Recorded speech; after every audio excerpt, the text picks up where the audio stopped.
The Land of the Dead, Episode 3. I focused my ears and listened, but after a while, I still couldn't hear anything. The surroundings were still as quiet as ever.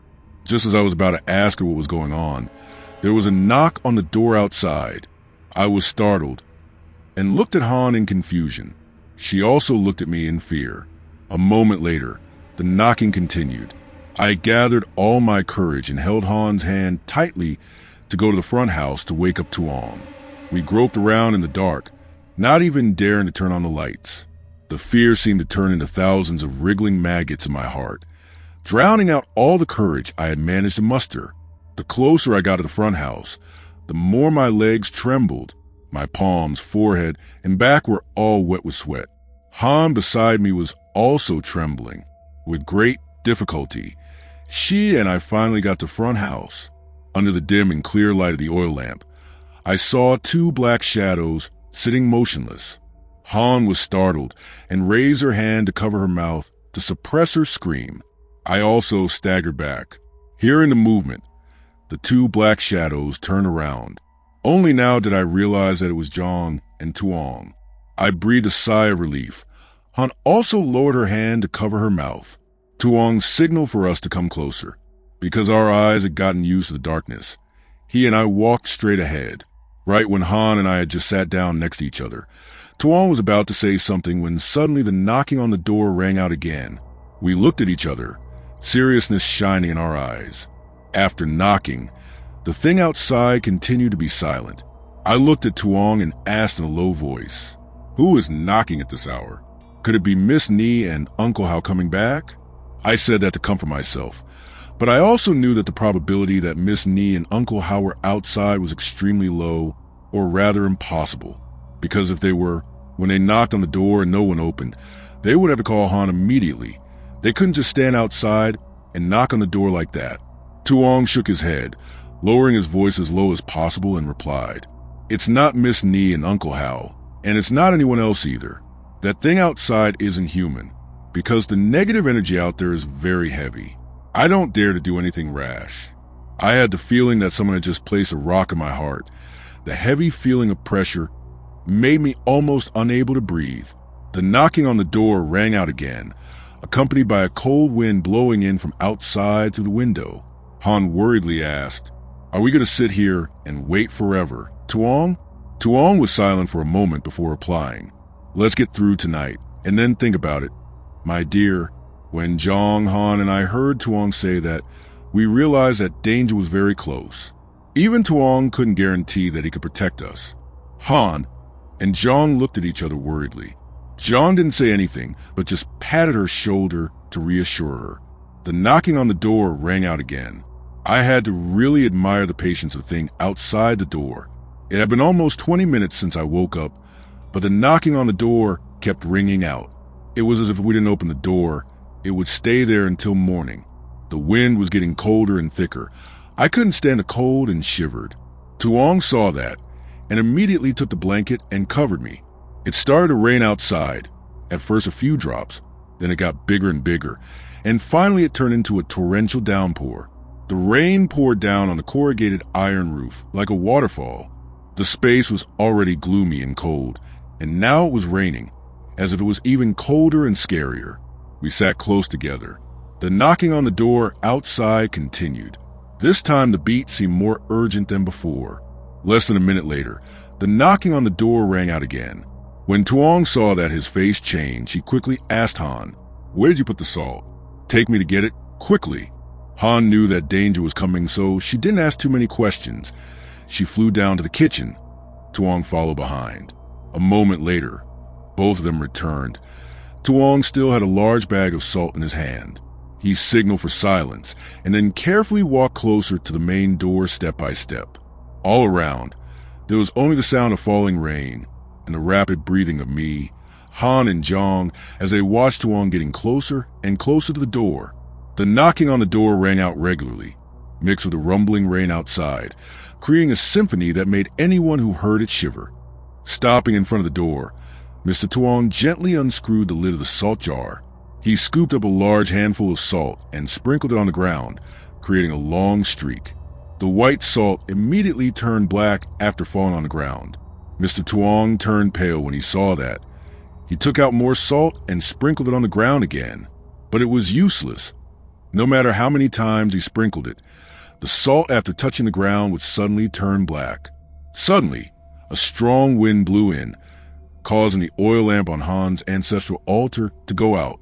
Han saw that and immediately stood up and turned on the electric light, regardless of what the thing outside was thinking.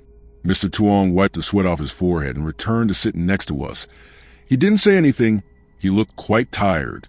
That strange knocking sound after the electric light was turned on didn't ring anymore. We sat in silence like that for a while before Mr. Tuong spoke. "What time is it now, Jong?" Mr. Jong glanced down at the watch on his wrist and then raised his head to answer. "It's 3:30 now," Mr. Tuong said nervously. "It's only 3:30? We have to hold out for 3 hours to be safe." I was wondering, but I don't hear the knocking anymore. It's been more than 10 minutes. I thought that thing left. I was really a crow's mouth. As soon as I finished speaking, the knocking sounded again.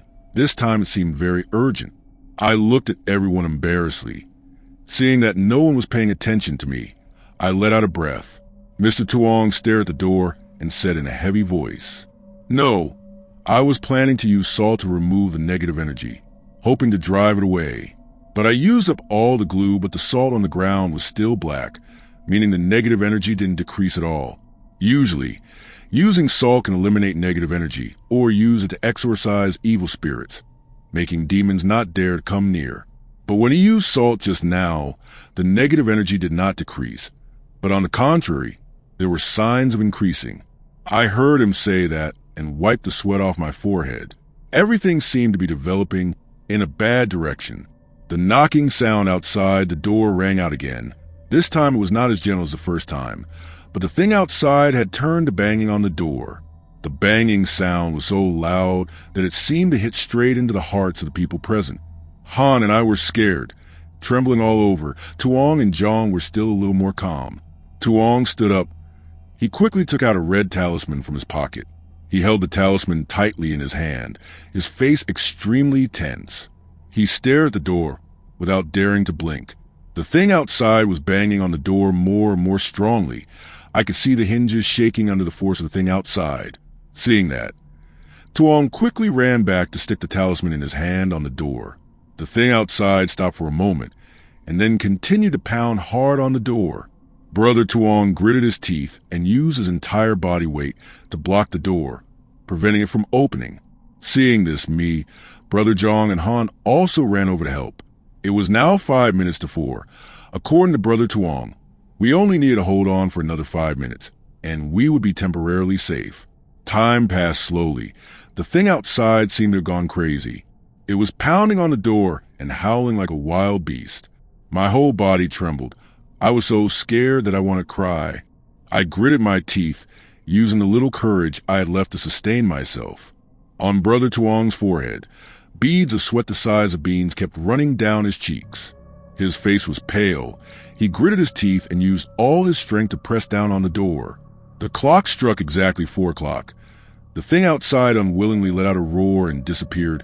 The sound of pounding on the door also stopped because of that. We collapsed on the ground. Everyone was panting as if they had just run dozens of kilometers. I wiped the sweat off my face, not imagining that I had just come so close to death. After a while, having regained my composure, Han and I crawled up, walked over and lay down on the bed. Tuong and Jong followed behind. Han looked out the window and then turned back to Tuong. "No. Can the 4 of us sleep together, brother? I'm scared to sleep in the room." Tuong hesitated for a moment, then nodded in agreement. We squeezed together on the bed and took a nap to wait for dawn. The next morning, as soon as the sun rose, Tuong and Jong said goodbye to me and Han and left. She and I didn't dare stay home alone, so we ran to my grandmother's house. When we got inside, we saw my grandmother busy in the kitchen. Han and I quickly ran down. Grandma heard the noise and looked up, saw that I had returned. She immediately said, "Why did you come back so early?" "Wait for Grandma for a bit. Grandma is almost done cooking. Today, Grandma cooked snakehead fish noodle soup your favorite dish?" I said yes to Grandma and went with little Han to put the bowls and spoons on the table. When Grandma finished cooking, we sat down at the table to eat. After eating, I went into the room to take my things and went to back house to take a shower, cool off, then went upstairs to the front house to lie down and play with Grandma. I just went upstairs first, saw my grandmother and Han sitting watching the morning news, so I went to sit next to her. After sitting for a while, Han's phone suddenly rang. She took out her phone to look at it and pressed answer. After answering the phone, she turned to me and said, "I'm going home. My parents are home." I nodded. She stood up and said goodbye to my grandmother and quickly walked to the gate. I sat there with my grandmother, watching some TV shows and fell asleep without realizing it. By the time I woke up, it was already noon. I sat up and raised my hands to rub my temples. To be honest, last night was full of terrible things. I couldn't sleep at all, so today I have a bit of a headache. I looked out into the yard and saw my grandmother busily drying some dried snakehead fish. I immediately ran out to help my grandmother.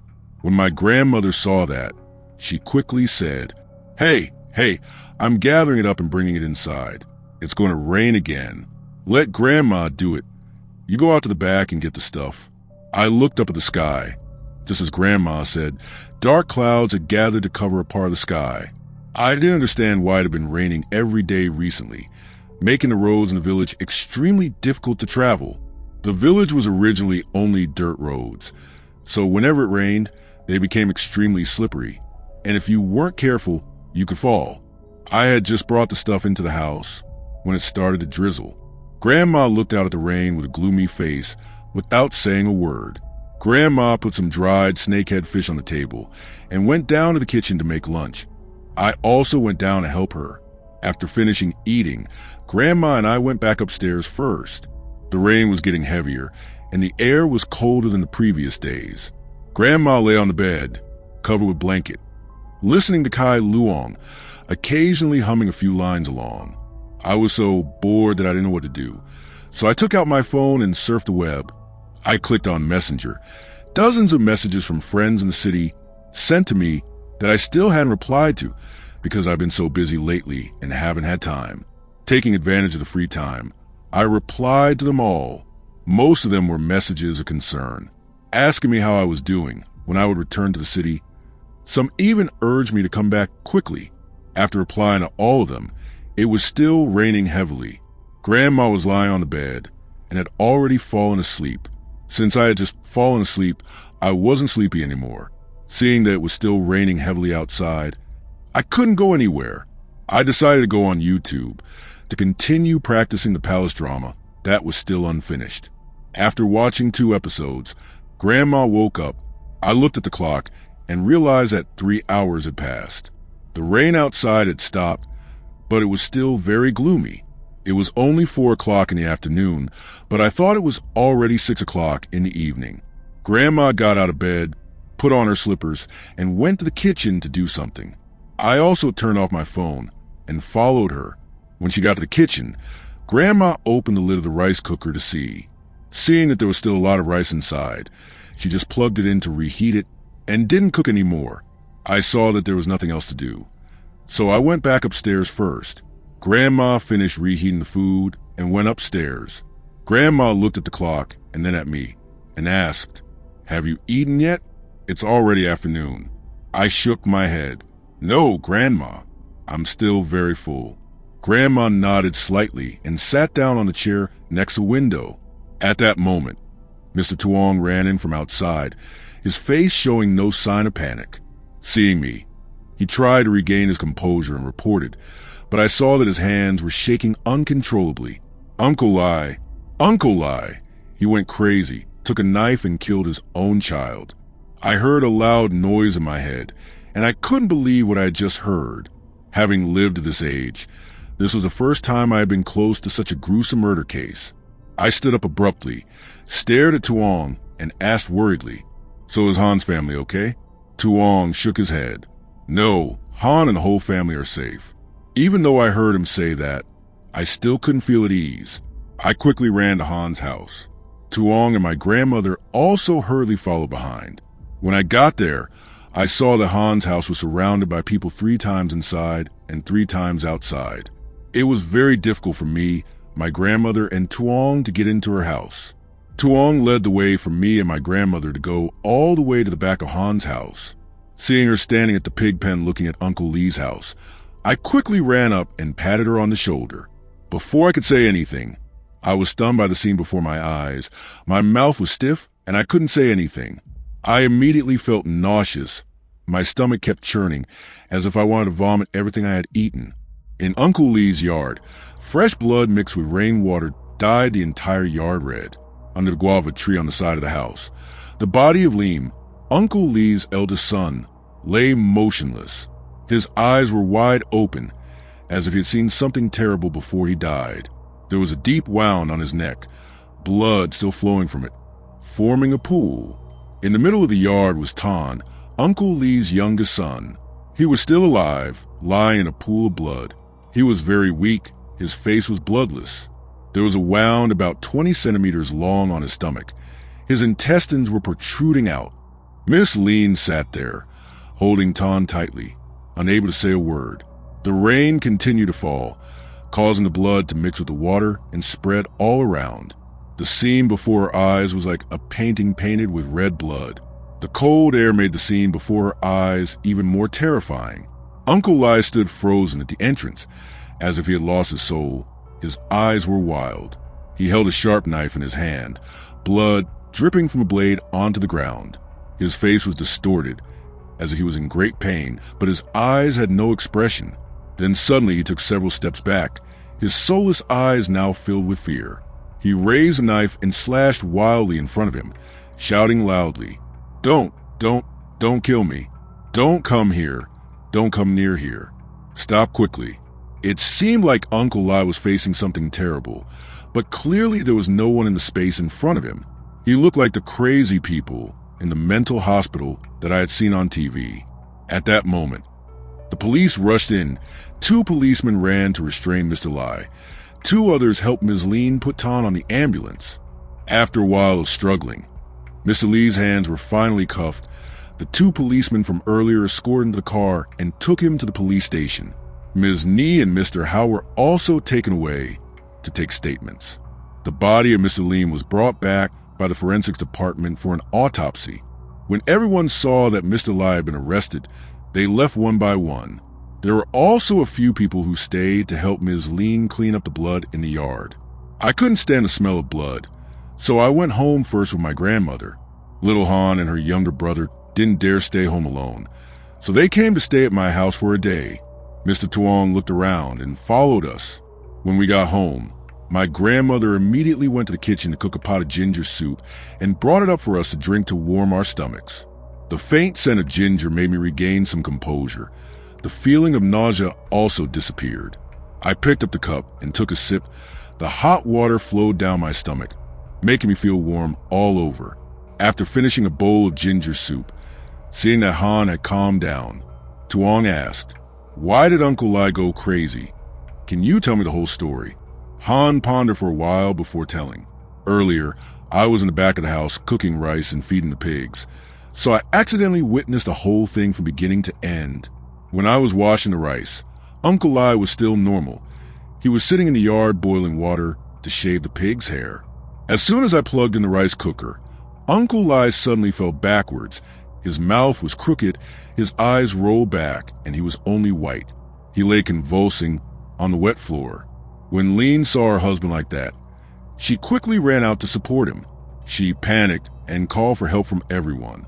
But as soon as she finished speaking, Uncle Lai suddenly returned to normal. Miss Lean helped her uncle go into the house to rest. Uncle Lai was stunned and didn't say anything but walked away. As soon as he entered the house, he saw Liam playing with Tan. He seemed to have gone crazy and jumped forward to strangle Liam's neck. Liam was surprised and couldn't resist, so Uncle Lai strangled him until his face turned purple. Not only that, he also kicked his son hard in the stomach, causing him to cry out in pain. Hearing the cry, he seemed to get even more excited. He used the knife he was holding in his hand to stab Liam's stomach. Blood had formed a large puddle on the ground. Uncle Lai pulled out the knife. Blood spurted from it. making his whole body covered in Liam's red blood. His eyes at that moment were like a wild animal's, extremely ferocious. Liam was in so much pain that he couldn't speak. Uncle Lai coldly pressed him down. Then he used a bloody knife to stab Liam's neck hard. As if, having said that, he suddenly hesitated. I saw that and quickly urged, "As if what? You say it quickly." Then took a deep breath and continued. It was as if he was killing a pig. His actions were swift and extremely quick. After killing the Liam, he threw his body aside and turned to Tan. Tan saw Uncle Lai looking at him and was scared and turned around to run away. Uncle Lai followed and raised his knife and slashed hard. The blade of the knife slashed across Tan's stomach. Fresh blood immediately gushed out. He ran a little further before lying down, gasping for breath. Ms. Lin also ran away when she saw her perverted husband. After Uncle Lai slashed Tan, his whole body suddenly stiffened. He stood there like a statue at the door. Everyone had witnessed the rest. Han finished telling the story, picked up the bowl of ginger soup, and took a sip to calm himself down. I saw her hand holding the bowl tremble slightly. After listening to the story, we couldn't help but sigh. Mr. Tuong gave me a meaningful look. I nodded heavily at him. I knew that this incident was not caused by Uncle Lai. Or rather, he was possessed to be able to do such heartless things. And the thing that possessed Uncle Lee's body must be the vengeful animal spirit that Mr. Tuong had mentioned. We just sat there in silence, each with their own thoughts. After a while, Nohan seemed to want to say something, but she seemed hesitant. But in the end, she still spoke. "Oh, but is your house still in danger?" An Tuong pondered for a while before answering. "No, my dear. According to what I know, after the vengeful spirit gets its revenge, it will dissipate. As for Liam's soul, I will perform a ritual to exorcise the negative energy in his house tomorrow. Dying so unjustly and resentfully, I am afraid that he will become a ghost with resentment in his heart." Nohan nodded to show that she had heard and understood what he said. An Tuong looked outside, saw that the rain had stopped, so he continued. "The rain has stopped. I will go home and prepare things to perform a ritual to exorcise Liam tomorrow." Then he stood up, said goodbye to my grandmother, and left. My grandmother looked at her watch and urged us to go eat. After eating and bathing, it was already past 8 o'clock, so we went to sleep. Han and I slept in the house first, while my grandmother and niece slept in the room. My grandmother lit incense for my grandfather and then checked each door to see if it was locked. When she finished, my grandmother turned around and went to sleep. I also hung a mosquito net and went inside with Han. The next day, Han's parents were released. Liam was also allowed to receive Liam's body to hold the funeral. She swallowed her tears and took care of everything. After only one night, she looked like she had aged 10 years. Many people came to pay their respects, mainly to express their condolences and to listen to the news. Tuong also came as he had said. He sprinkled salt around Liam's house. Then he asked everyone present for a piece of money. Because money had passed through many hands, it had a lot of popularity and could reduce the bad energy of the house. He used all of that money to put in Liam's coffin. He also folded 4 amulets into triangles and placed them in the 4 corners of the coffin. Before placing Liam in the coffin, he also separated his mouth and put in a coin. After Liam was placed in the coffin, Mr. Tuong took out 9 silver nails. He used a hammer to hammer those 9 silver nails around Liam's coffin. After that, he left everything else to the monk that Ms. Lin had invited from the district. The whole space was quickly filled with the sound of the monks chanting, which sounded extremely sad. Liam's funeral took place quickly, and by the afternoon he was taken to his final resting place. I also joined the crowd to see him off the last stretch of the road. Ms. Lin could no longer hold back her tears. She walked beside her poor son's coffin, occasionally trembling with grief. Stopping at the entrance of the burial ground, I hesitated for a moment before entering. During the entire process of lowering Liam's coffin into the grave, nothing strange happened. After everything was done, everyone went home. Ms. Lin did not rest at all. She packed her clothes and rushed back to the hospital with Tan. I heard that he was out of danger. He just needed to rest because he lost too much blood It would probably take a few months for him to recover like before. As for Mr. Lai, he was taken to a mental hospital for examination. With his expression, I thought he would have to stay there for the rest of his life. After Tom was discharged from the hospital, Ms. Lean put up a sign to sell the house and packed up her things to take her son back to her mother's house. No one dared to buy the house, so it was abandoned. There was a period of time when no one dared to pass by Mr. Lee's house at night, because some people said they saw Leem sitting on top of a tree. Some said they heard Leem crying inside the house. Some said they saw black smoke drifting back and forth in the yard. The bad reputation spread far and wide. From then on, Uncle Lee's house became the most terrifying place in the village. At night, everyone limited their passing by his house as much as possible. Han's whole family also had to live in fear for a long time. Ever since Uncle Lai killed Leem, everyone in the village felt heavy. It seemed like everyone was uneasy and worried. Everyone understood that the village might be in trouble. Everyone's face was filled with sadness and worry. A week after Leem died, the village began to have fog. At first, it was just a little bit, but later it got thicker. It was so thick that even a few meters away, people could not see each other's faces clearly. The time when the fog appeared was also unpredictable. It could happen at any time of the day. Therefore, after the afternoon, everyone would limit going out as much as possible. If they did go out, they would not go alone, but in groups of 3 or 5. Besides, it had been raining continuously recently. There was a spell of rain that lasted for several days without stopping, forcing my grandmother and I to eat some dried fish to get through the day. Luckily, Tuong went to catch some frogs, so I had something to change the menu. Today, the rain stopped early.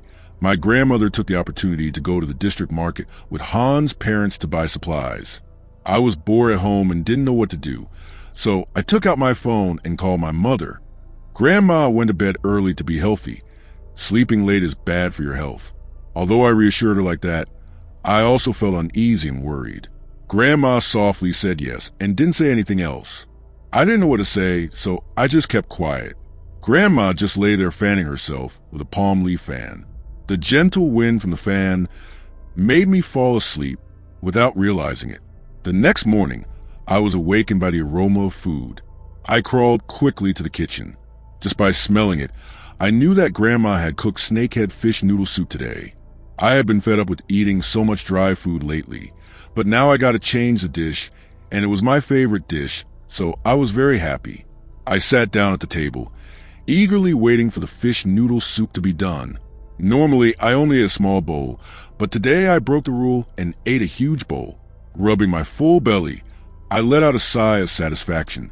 I sat down to rest for a while, then stood up to help my grandmother collect the dirty dishes and bring them to the floor to wash. Today was still not sunny, nor was it raining, but it was still gloomy, as if it could rain at any moment. After washing the dishes and bathing, I was about to go upstairs to continue burning the unfinished painting when Han suddenly ran in from outside. Her face seemed heavy. She sat down across from me and said in a low voice, "The village guardian temple at the entrance of the village collapsed for some reason. Did you know?" I asked in surprise. "Collapse? Why did it collapse? There was no storm last night." Han shook her head. "I don't know why, after just one night, such a sturdy temple collapsed. It was obvious that the temple had just been renovated last month, but now it suddenly collapsed like that. This is so unusual that I feel uneasy somehow." I put the painting down, looked outside, and still replied, "It must be an accident. Don't think too much." Little Han interrupted me before I could finish. "No, the statue of the tutelary god also had problems. Yesterday was clearly fine, but today there were some black spots that looked like it was rusted." I laughed when I heard that. "Oh my God, it's normal for metal to show signs of rust after being in the air for a long time. Have you suppressed your divinity or something that you see spiritual things everywhere?" Little Han's face darkened for a moment. Then she said something that made me shiver. "But the statue of the tutelary god was cast in bronze. How could it rust?" I opened my eyes wide in surprise and stammered back, "Are you serious? The statue of the tutelary god is rusted?" Little Han nodded. I took a deep breath of cold air, because brass is a yellow alloy, formed by the combination of copper and zinc, It has a very good ability to resist rust. In theory, brass cannot rust, but the oxidation process only causes the brass to change color. Therefore, the story of the tutelary god statue rusting is extremely absurd. I stood up and ran over to ask Tuong to clarify this matter. Han also hurriedly ran after me. When I got to his house, I didn't see him anywhere. I was about to turn back home when Han immediately said, "I think Tuong is probably at the tutelary god temple now. If you want to find him, go there and try." I nodded and walked quickly toward the village entrance. The closer we got to the village entrance, the more crowded it became. Before I reached the tutelary god temple, I saw people in the distance gathered in a large cluster around the temple. With great difficulty, Han and I squeezed our way up to find Tuong. He was standing right at the temple door, staring at the statue lying motionless on the floor. I looked at the desolation before my eyes without saying a word. Seeing me, Mr. Tuong just nodded in greeting. I approached him and whispered in his ear. "I heard that the statue of the village god was rusted, right?" Mr. Tuong nodded. "How could it be rusted? It's brass. My teacher said that brass only changes color due to oxidation. It doesn't rust." Mr. Tuong replied, without turning his head to look at me. "The normal oxidation process cannot cause brass to rust, but the negative energy is different, my dear. In other words, the statue of the village god is not rusted. It just looks like it is rusted. In fact, it is corroded by the negative energy." When I heard that, I was even more shocked than when I heard that the brass was rusted. Looking at the black spots on the statue of the god, I didn't know what to say. Mr. Tuong sighed and turned to leave, leaving everything to the village elders to take care of. Han and I also hurriedly followed behind him. When he got home, he hurriedly ran off to find something. Han and I didn't dare to bother him, so we sat down at the tea table to wait for him. After a while, he walked over and sat down next to us, holding a wooden box in his hand. Han wondered, "What's in that box?" Tuong opened the lid with his hand and replied, "I don't know either. This is a relic my father left me. He told me to open it only when I felt really stuck." The lid was quickly thrown aside. I leaned forward and looked closely at the inside of the box to see what was inside. But our anticipation was immediately extinguished by a cold shower. Inside the box was only half a piece of black jade, engraved with a white fish, but the fish's eyes were black. Brother Tuong reached out to pick up the jade and looked at it carefully. He also did not know what his father's intention was. He frowned and thought, but there was no clue, so he could not follow it to guess. He put the jade back inside the box, then sat there thinking. I gently touched his hand and hesitantly asked, "Brother Tuong, there was no storm last night, so why did the village guardian temple collapse?" Brother Tuong was silent. He sat in deep thought for a long time before answering my previous question. He did not know either. He guessed that it was because the village's dragon vein was polluted by negative energy, so the village guardian was also greatly affected. Don't you see the fog in the village getting thicker and thicker? That's not fog, but the Yin energy. Such thick Yin energy. This is the first time I've seen it since I was little.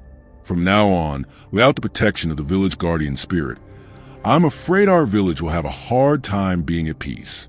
I was speechless, not knowing what to say. I didn't expect things to get worse like this. I thought for a while and then made a suggestion. How about you mobilize everyone to go to the district to temporarily avoid the disaster? I'll contact your father to arrange accommodation and food expenses for everyone. Brother Tuong heard that and immediately shook his head repeatedly. No, it's all just speculation from my side. Now go tell everyone. If they don't believe me, where can I get evidence to convince them? Should we wait until the water is at our feet before jumping? Tuong scratched his head, frowned and thought for a long time before answering. For now, let's just observe the situation. If things get worse, we'll inform everyone later. At that time, whoever believes will believe it. Whoever doesn't will have to accept it. I helplessly sighed. I could only follow him because there was no better solution. Little Han was silent from beginning to end, not saying anything. She frowned as if she was thinking about something. I stared at her, but she didn't react. Just as Tuong was about to stand up and take the wooden box to put away, suddenly little Han stood up and said loudly, "I remember I remember. Tuong. And I looked at her in surprise. Tuong was bewildered. What did you remember? Han? Little Han pointed at the wooden box. She took a deep breath and began to tell. I remember one time when I saw village chief Uncle Lam also take out half of a piece of jade to clean. That half of the jade was exactly like your half of the jade, only the color is different. That jade piece is white, also engraved with a fish but black, and the eyes are white. Is it possible? Is it possible? Han suddenly stopped talking. I nervously added, is it possible that half of Tuong's jade piece and half of Lam's jade piece, when combined, will form a complete jade piece? Hearing that, Tuong stiffened, as if he understood something. He quickly grabbed a wooden box and ran as fast as he could to Lam's house. Han, and I also hurriedly followed. I had the feeling that we had found an extremely important clue. When we arrived at Lam's house, Tuong did not say hello but hurriedly pushed the door open and went straight in. Lam saw us and his eyes showed surprise. Tuong did not say anything, but quickly took out half of the jade piece from the box and presented it to him.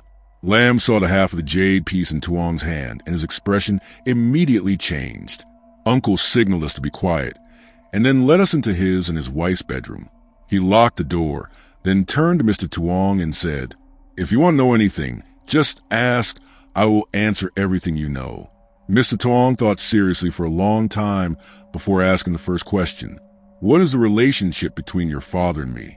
Why haven't you heard your father mention me? Uncle Lam sat down next to Mr. Tuong and said in a low voice, your father and I were fellow students. When I was young, I went to China to study magic, and I met your father while studying there. Mr. Tuong wondered, so why did your father follow me here?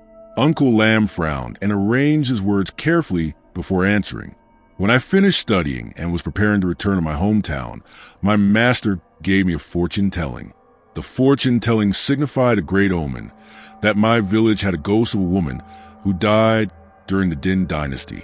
Before dying, he suffered torture and became a demon, losing all reason, only having the instinct to kill. That demon is sealed in the mountain, but over time, the seal is being weakened by its demonic energy. It can escape at any time. With my strength, I cannot deal with it, so my master sent my father here to watch over the seal. Because my father is an orphan adopted by my master, he listens to my master very much. They were afraid of accidents, so no one would accept. I sighed and told Mr. Tuong this news. He just answered vaguely and hung up. A moment later, my phone suddenly rang. The screen showed that Mr. Tuong was calling. I quickly pressed answer, and on the other end of the line, Mr. Tuong's joyful voice rang out. I have some good news. Uncle Lam just called to tell me that the district has just issued an order. He said that tomorrow our entire village must go to the district to take refuge. I heard that there is a big storm. The district will send a car and a security team to take everyone away. I was very happy to hear that. That's great. Once we get to the district, your father will be able to provide food for everyone. Your father is also in the district now. Mr. Tuong softly said yes and didn't say anything more. I thought for a moment and then asked, as for the matter of going to mountain to destroy the demon, when do you and Uncle Lam plan to do it? The other end of the line was silent for a long time before Mr. Tuong's voice rang out. Uncle Lam and I decided that after everyone had left, we would start going up the mountain. I hesitated and then gritted my teeth and said, can I go with you? Mr. Tuong immediately interrupted, not letting me finish my sentence. No, you have to leave with everyone. This trip is very dangerous. No joke. I know it's very dangerous this time, but for some reason, I don't want to leave Mr. Tuong behind. I'm afraid that after this farewell, I won't have a chance to see him again. I bit my lip and didn't say anything. When Mr. Tuong didn't hear me say anything more, he hung up. I clutched the phone tightly in my palm and was lost in thought, my heart currently in a mess. That night, I helped my grandmother pack her valuable things into her backpack. She kept picking up this thing, then putting it down, then picking up another thing, then putting it down again. It seemed like she wanted to take everything with her. It was almost late at night when my grandmother and I finished packing. My grandmother went out to the front of the house to light an incense stick for my grandfather before going back to bed. The next morning when I woke up, the rain had stopped. Before I could wake up, my grandmother quickly came in and urged, "Hurry up and brush your teeth and wash your face. The people from the district are coming down." By the time I finished cleaning myself, it was already 8 o'clock. However, there was still no sunlight outside, and the sky was still covered in dark clouds. I took my backpack, put it on my shoulder, and helped my grandmother walk towards the communal house yard.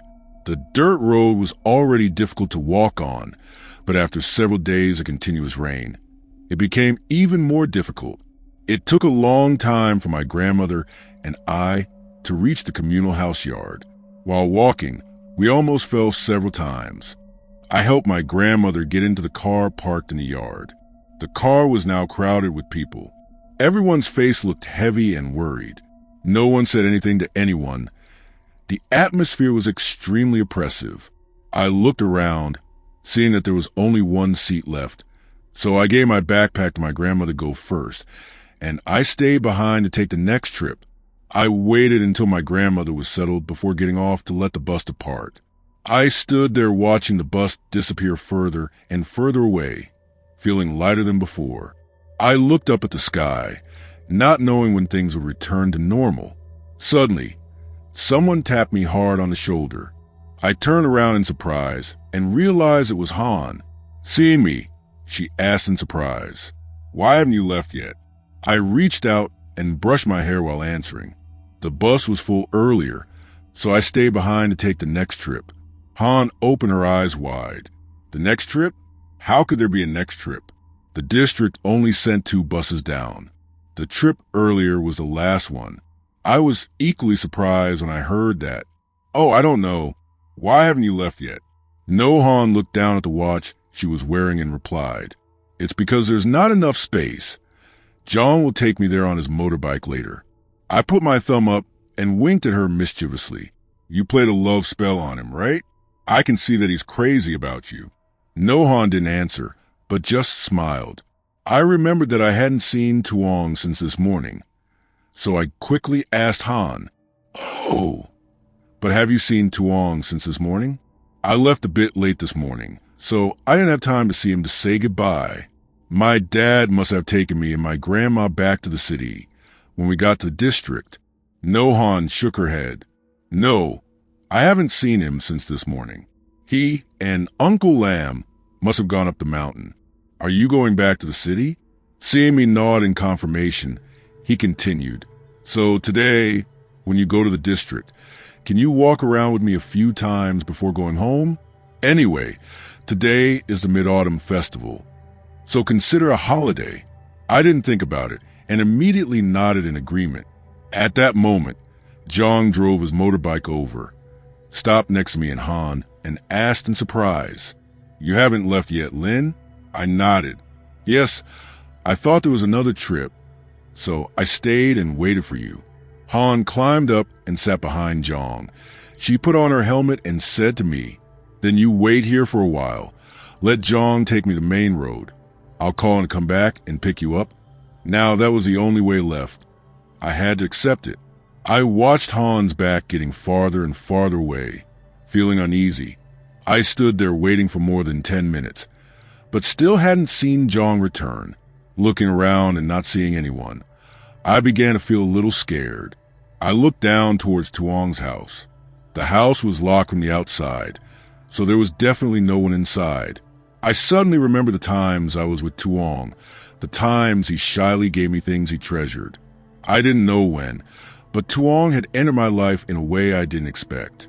I looked toward the mountain at the end of the village, struggling with whether I should go find him or not. If I went, I was afraid that not knowing the magic spell would become a burden to him. And if I didn't go, I was afraid that I wouldn't have a chance to see him again. In the end, reason couldn't win over my heart. I took a deep breath and lifted my feet to walk toward the mountain at the end of the village. Little did I know, this decision would not be a burden to Tuong. but on the contrary, it would save him and Uncle Lamb's lives. I followed the trail leading up the mountain, silently praying that Tuong would be safe. After a long rain, the trail became slippery and extremely difficult to walk on. Halfway up the mountain, I unfortunately slipped and fell. I rolled down the slope. Luckily, I quickly grabbed a nearby tree branch so nothing happened. I stood up, brushed the dust off my body, and gritted my teeth to continue walking. As I walked, I listened to movements around me to find Tuong's location, but I couldn't hear anything except the wind and the chirping of insects. I reached out to pick up the branches blocking the path and threw them aside, then continued walking through the dense trees. It was already noon, but the sky was gloomy as if it was already dark. The tree canopy covered the entire space above my head. I felt like I had just gotten lost in a place with no light forever. I took out my phone and turned on the flashlight to light the way. My eyes carefully looked around. Finally, I safely reached the top of the mountain. I looked around but could not see Mr. Tuong anywhere. Just when I did not know what to do next, I suddenly heard a noise nearby. Following the noise, I crept through the giant ancient trees. I was nervous. Sweat soaked my whole body as if I had just finished bathing. Feeling that I was very close to Mr. Tuong, I hid behind an ancient tree and peeked at what was happening ahead.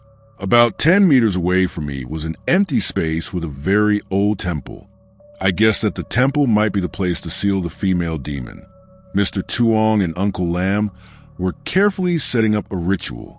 On the altar, Uncle Lam placed a bronze incense burner. Next to it was a set of charms and a silver bell. Behind the incense burner was a bronze knife, which was engraved with many patterns. Because I was standing quite far away, I could not clearly see the shape of those patterns. Next to the knife was a jade cup that looked very old, because it had some cracks and was no longer shiny.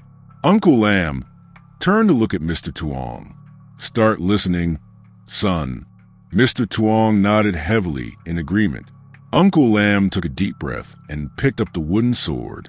He pointed the sword towards the temple and mumbled something. A moment later, the wind started to blow strongly from somewhere, and it started to rain heavily again. Uncle Lam had just finished reciting the spell when a cold laugh suddenly came from the temple. Then suddenly the old temple collapsed. From inside flew out a faceless woman. Her whole body was covered in red blood. Where her face should have been, there were only deep cuts to the bone. She was wearing ragged clothes, stained red with her own blood. She flew towards Uncle Lam. Uncle Lam hurriedly picked up the talismans and threw them at the female ghost. She laughed contemptuously and waved her hand lightly. Immediately, Uncle Lam's talismans fell down and lay motionless on the ground. Seeing that, Brother Tuong took out 5 flags of 5 different colors from his pocket. He threw the 5 flags around the female ghost. After he finished, he shouted loudly, "5 elements of the Yin-Yang reversal formation. Start." Immediately, the 5 flags formed an energy cage that surrounded her. She carefully looked at Brother Tuong's formation. She tried to reach out and touch the energy cage, but she immediately pulled her hand back and cried out in pain. As if she was angered, the female ghost glared at Brother Tuong and used the devilish energy of her entire body to forcefully break Brother Tuong's formation. The energy cage of the formation only lasted for a moment before shattering. The 5 flags lying on the ground were also torn. Uncle Lam reached out to grab the silver bell and shook it repeatedly, while silently reciting the incantation. Under my yin-yang eyes, I saw a transparent string appear from the incense burner. The string stretched toward the demon woman and wrapped around her neck. Being attacked by surprise, she fought back fiercely. She raised her hand to grab the transparent string tightly, hoping to break it, but she used all her strength, but the rope still did not budge. She roared angrily, and suddenly her face cracked open from the top of her head to her chin. Fresh blood flowed out from there.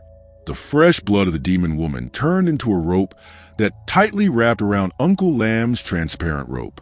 The rope of blood followed the transparent rope and crawled toward the incense burner. Uncle Lamb's face changed. He was about to withdraw his magic, but it was too late. The rope of blood went straight into the incense burner. Immediately, Uncle Lamb spat out a mouthful of blood and collapsed to the ground. The transparent rope wrapped around the demon woman's neck, no longer supported by Uncle Lamb, also dissipated into the air. Although she had broken Uncle Lamb's magic, she looked weaker than before. Her body was no longer as solid as before. She sneered and slowly walked step by step towards Uncle Lamb and Brother Tuong. Brother Tuong frantically went forward to help Uncle Lamb up. Uncle Lamb waved his hand to indicate that it was okay. Then, with the support of Mr. Tuong, he struggled to stand up. He wiped the blood from his lips. Then he picked up the bronze knife on the table. He hesitated for a moment, then used the knife to cut his wrist hard. Blood flowed out in a stream. He let his blood flow into the jade cup on the table. While doing so, he turned back to Mr. Tuong and said, "Quickly take out the Yin jade and Yang jade and put them together to make a Yin Yang jade pendant." Mr. Tuong quickly reached into his pocket and took out 2 pieces of jade. He did not hesitate to put them together. Right when the 2 pieces of jade were put together, I saw it suddenly flash. Uncle Lamb reached out to take the jade from Mr. Tuong's hand and threw it into the cup of fresh blood on the table. After the jade piece came into contact with Uncle Lamb's blood, it suddenly became hot. The blood in the cup evaporated, creating a red mist. That piece of jade greedily sucked up all the blood in the cup. Seeing this, Uncle Lamb hurriedly said loudly, "Tuong, quickly help me. I don't have enough blood to absorb this jade." On Tuong hastily snatched the knife from Uncle Lamb's hand and cut hard into his palm. He let the blood flow down to the jade. At that moment, the ghost woman chased after him. Uncle Lamb gritted his teeth as if making a decision. He jumped at her. He let his blood stick to the ghost woman's body. While he was chopping her, he said, "Use your blood as a conductor. Use your body as a sacrifice. Hell's karma. Don't you hurry up and burn." The streaks of Uncle Lamb's blood stuck to the ghost woman's body suddenly burst into flames. The dark red flames greedily licked her entire body. She cried out in pain and despair. The ghostly energy on her body weakened at a speed visible to the naked eye. The hellish fire and the demon woman's demonic energy consumed each other and finally fell into a stalemate. Uncle Lamb saw this and clenched his hand into a fist.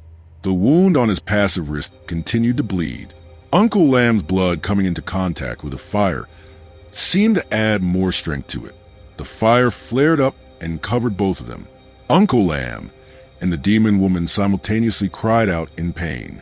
Uncle Lamb's face was already pale from losing too much blood. Now it was even paler. It looked like the face of a dead person.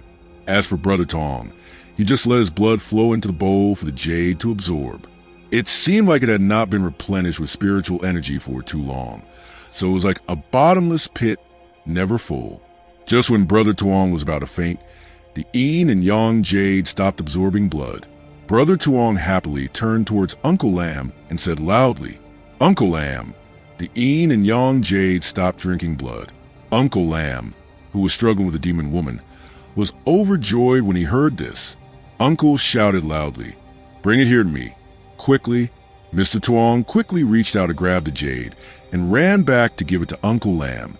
Uncle Lamb took the jade and urged, "Get as far away from here as possible." Mr. Tuong did not say anything but followed Uncle Lamb's instructions. He ran as far away from the uncle and the demon as possible and hid behind an old tree. The rain was getting heavier and heavier. Thunder and lightning kept exploding from time to time, making me jump every now and then. Uncle Lamb sighed and clenched the Yin Yang jade in his palm. Then he bit the tip of his tongue hard and spat the blood in his mouth onto the jade.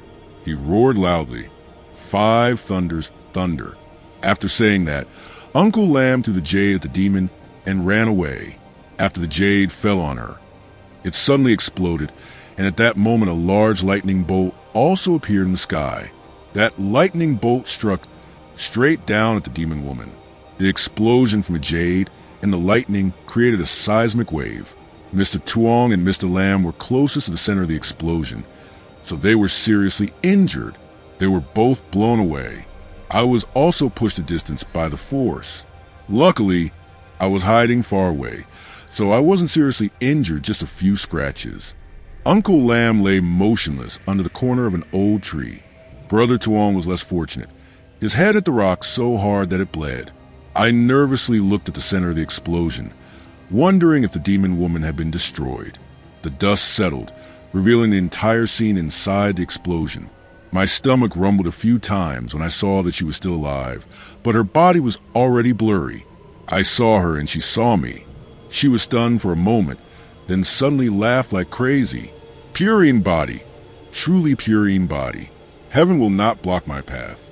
As long as I can take this body, even the king of hell cannot do anything to me.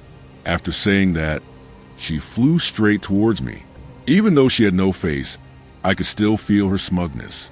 I panicked and tried to turn around and run away, but I couldn't move even a fingertip. The distance between me and her was getting shorter and shorter. I was desperate.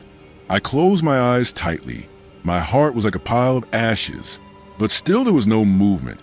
I opened my eyes to see and was stunned when I saw Mr. Tuong with his back to me. The sharp nails of the devil woman were digging into his chest. He turned to look at me. Blood kept flowing from his mouth. He weakly said, "Run, run, run quickly." Tears kept flowing. I threw myself towards him. My heart felt like someone was stabbing me with thousands of needles. The pain was unbearable.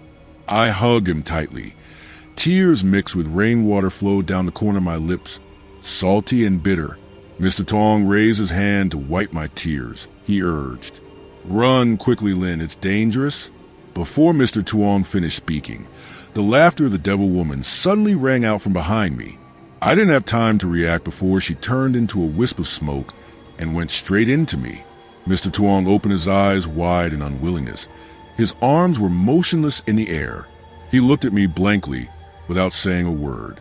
At that moment, the necklace around my neck suddenly became hot, accompanied by the scream of the demon woman. She flew out of me and tried to run away. But before she could do anything, the lotus petal pendant that I had worn for more than 10 years suddenly shattered. From there appeared a golden ray of light. That ray of light flew through her heart without any hindrance and then dissipated. The demon woman's whole body stiffened. She turned back to look at me and Mr. Tuong. Her eyes showed resentment, and then, as if she had made a decision, she gritted her teeth and said, "If I can't live, then you can't live either." Saying that, she opened her mouth and strongly blew a column of black smoke towards me and Mr. Tuong. That column of smoke flew straight into Mr. Tuong's face and then disappeared. The demon woman let out an unwilling cry and slowly dissipated into nothingness. After the strange black smoke entered his body, Tuong suddenly had a violent convulsion. Then from his eyes, nose, mouth, red blood continuously flowed out. I was scared and hugged Tuong tightly, calling his name unconsciously. A moment later, he returned to normal. He lay motionless in my arms with his eyes closed. I shook him for a long time, but did not see any reaction from him. I trembled and raised my hand to his nose to check his breathing. My whole body stiffened. The world seemed to collapse completely when I discovered that Tuong was no longer breathing. I trembled and withdrew my hand. My heart felt like it was pierced by thousands of darts. Why was Tuong so stupid? Why didn't he run away? Just leave me alone. If he had run away, the person lying on the ground now would be me, and I would not have to suffer like this. I could not help but cry and stream down my cheeks. I was both angry and regretful, so I punched him in the chest. At that moment, from behind, suddenly Han's voice called my name. "Lin, Lin, where are you? Lin, Lin." I felt like I had grabbed a life-saving weapon. I used all my strength to shout loudly, I'm here, I'm here." From afar, Han and Zhong followed the sound and ran over. Seeing Tuong's miserable state, Han asked in confusion, "What happened to Tuong?" My voice trembled, and I said in tears, Tuong, he's dead." Han was surprised. Then very quickly she changed from surprise to bewilderment. She stuttered and asked again, "Tuong is dead? Are you sure?" "He's dead. I checked it myself."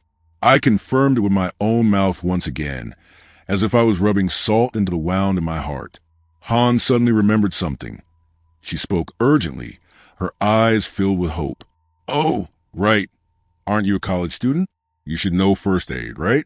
Last time I watched TV, I saw a man who had an accident and stopped breathing, but his family gave him first aid in time, so he survived. The doctor said if he hadn't received first aid in time, he would have died. Why don't you try giving him first aid? When I heard him say that, I immediately threw him a phone, called my dad to drive the car, to take him and Uncle Lam to the hospital, because we have to continuously give him first aid until he is taken to the hospital. We can't do it by motorbike. We have to go by car. You tell my dad that. After saying that, I turned around and sat down next to Tuong. I continuously used my hands to perform chest compressions and then blew into his mouth. In an emergency like this, I no longer thought about the difference between men and women.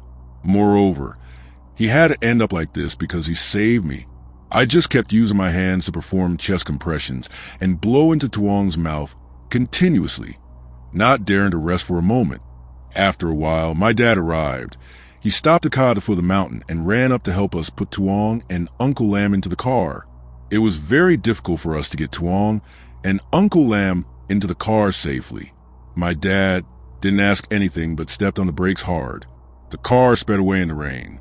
After nearly falling into fields many times, we finally reached the main road leading to the district. When we arrived at the district hospital, there were already medical staff waiting outside. My father stopped the car and opened the door for them to take Tuong and Uncle Lam to the emergency room. My father ran to do the admission procedures and pay the hospital fee, while I, Han, and John ran after Tuong and Uncle Lam's stretchers. Both of them were taken to the emergency room at the same time. Standing outside, my heart was burning like fire. I kept walking back and forth, occasionally glancing at the silent door of the emergency room.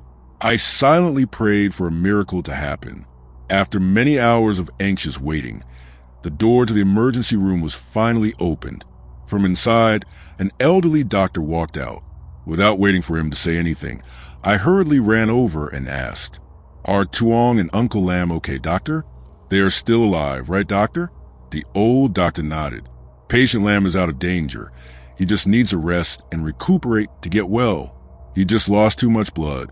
Patient Tuong is also out of danger, but he lost too much blood, combined with the lack of oxygen.